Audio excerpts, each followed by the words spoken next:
conformer. Il faut d'abord dire que la révision de la loi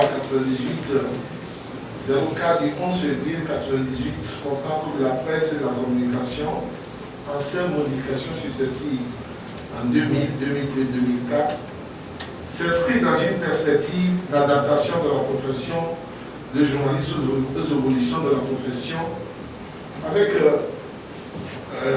l'information et la communication encore appelée nouveaux médias d'une part et d'autre part aux nécessaires solutions aux manquements, aux dérives qui induisent des procès contre des journalistes ces derniers temps. Avec l'influence d'Internet et des réseaux sociaux, il est devenu impérieux d'intégrer également cette nouvelle forme de communication dans notre côte. D'un autre côté, le caractère quasi libéral de l'ancienne législation donnait libre cours à certains manquements ou à certaines dérives qui fragilisaient la corporation. Donc il devait nécessaire d'opérer cette réforme modificative qui semble être en cause la charpente essentielle de la liberté de presse réaffirmée dans la Constitution a touché à plusieurs aspects. Le premier aspect concerne la qualité ou le statut du journalisme ou du technicien de presse. Et c'est la qualification académique et l'expérience qui sous-tendent, qui constituent les critères ou les conditions d'accès à la profession. Ces précisions ont eu pour but de relever le pari de la professionnalisation et du respect des règles éthiques et déontologiques. Et ensuite, le nouveau code a mis l'accent sur les droits et devoirs des journalistes, des techniciens des médias auxiliaires de presse. D'abord sur le plan des droits, on a rappelé un certain nombre de droits. Je ne peux pas les évoquer tous ici. Le droit, l'indépendance et la responsabilité, le libre accès à toutes les sources d'information, la liberté d'investiguer, le droit de rupture de son contrat avec l'indemnisation en cas de désaccord avec l'entreprise employeur, le droit à la sécurité de sa personne et de son matériel de travail, le droit à une formation continue, le droit de se voir appliquer la législation en matière de travail, ainsi que le droit de soulever la clause de conscience. Ce sont en gros quelques droits que comporte ce texte. Il y a eu également un chapelet de devoirs qui s'analyse au respect du code éthique de la déontologie, l'obligation d'assumer la pleine responsabilité des faits écrits, l'obligation d'observer une grande rigueur professionnelle, l'obligation d'honnêteté et d'impartialité dans la collecte des informations, l'obligation de défendre avec dignité et probité la corporation, l'obligation de ne pas déformer les faits ou de publier des informations, des documents qui ont été obtenus par ruse ou par malhonnêteté, le devoir de garder le secret professionnel, l'obligation de respecter la dignité humaine, un certain nombre d'obligations, de devoirs qui sont portés à la charge des journalistes. Et à ce niveau, on peut considérer que la balance des droits et des devoirs fait largement penser le plateau au profit des devoirs, ce qui apparaît comme un accent particulier mis sur les règles éthiques et déontologiques qui sont mises à mal ces derniers temps et dont la violation a pu justifier les modifications opérées. La deuxième spécificité, c'est l'introduction de la carte de la presse. La troisième, c'est la création, la transformation des organes de presse en entreprises de presse. Et ensuite, la consolidation de l'aide à l'État aux sociétés de presse.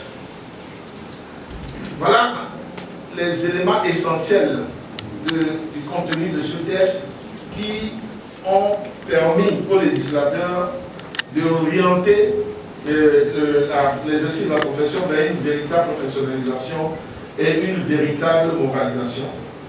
Mais moi je pense, à mon avis, que le nouveau code de la presse n'a pas renoncé à son caractère libéral puisqu'il a maintenu les droits attachés à l'exercice de la profession, mais s'est attelé aussi à fixer des devoirs y afférents et des règles déontologiques.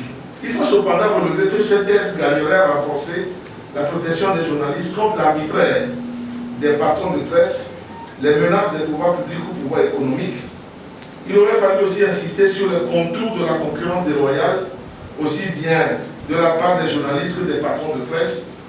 Un renvoi aux dispositions de l'article 493 et 494 en cas de menace et de violence envers les représentants de l'autorité publique dont pourraient bénéficier les journalistes d'État aurait été un plus dans les garanties de protection individuelle de cette catégorie d'acteurs de la profession.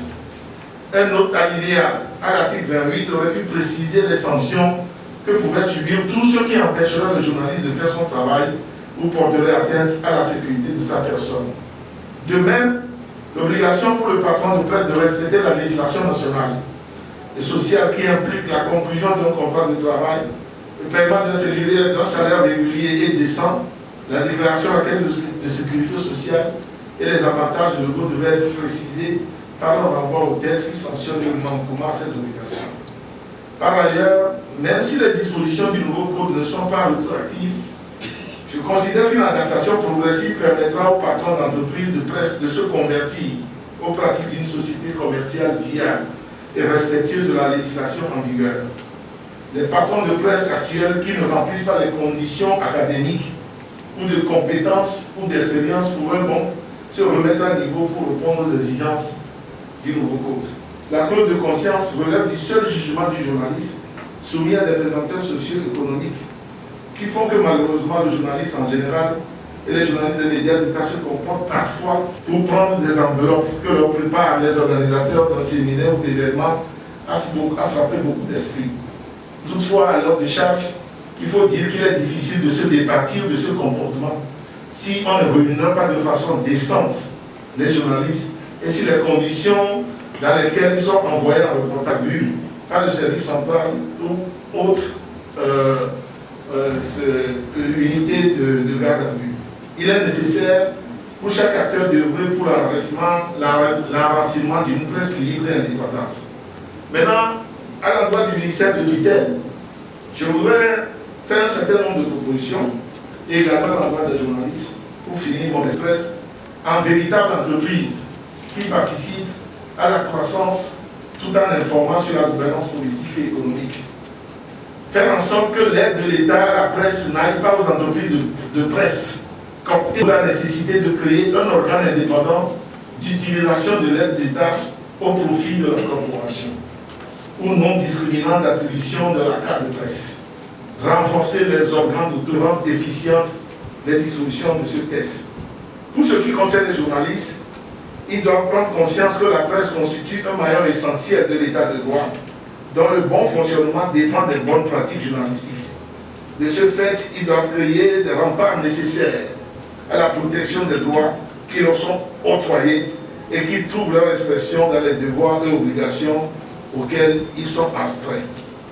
Au total, les nouvelles modifications ou la réforme opérée permettent à la profession, à la corporation de s'adapter aux nouvelles réalités, d'intégrer les nouveaux instruments d'exercice de la profession, mais également de créer les conditions d'une professionnalisation de compétences et d'acquisition de la culture générale. Il nous faut donc œuvrer à changer la nature de la presse togolaise. Nous espérons que ce nouveau texte répondra aux attentes des législateurs. Je voudrais pour finir pour vous dire qu'il faut désormais passer de la presse de dénonciation calomnieuse à la presse de construction et de formation citoyenne. Franchir le palier qualitatif et consultatif. Je vous remercie.